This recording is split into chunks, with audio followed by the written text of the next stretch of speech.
دنیا آج ایک فیصلے کے قریب کھڑی ہے جو تیسری جنگ عظیم کی شکل بھی لے سکتا ہے۔ امریکہ کے صدر ٹرمپ اور چین کے صدر شی کی بیجنگ میں میٹنگ شروع ہو چکی ہے، لیکن اس بار ایجنڈے پر وہی لفظ ہے جس سے پوری دنیا ڈرتی ہے: تائیوان۔ 70 سال سے امریکہ کہتا آیا ہے کہ اگر چین نے تائیوان پر حملہ کیا تو ہم تائیوان کی مدد کریں گے۔ یہی پالیسی ایوین چائنا پالیسی کے نام سے جانی جاتی ہے، لیکن آج واشنگٹن پوسٹ کی رپورٹ کے مطابق ٹرمپ نے اشارہ دیا ہے کہ وہ اس پالیسی پر نظر ثانی کر سکتے ہیں۔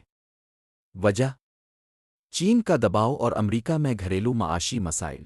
سوچو، اگر امریکہ نے پیچھے ہٹنے کا اشارہ دے دیا تو چین کے لیے تائیوان پر قبضہ کرنا صرف وقت کی بات رہ جائے گی۔ تائیوان صرف ایک جزیرہ نہیں ہے، یہ دنیا کا سب سے ایڈوانسڈ چپ بنانے والا ملک ہے۔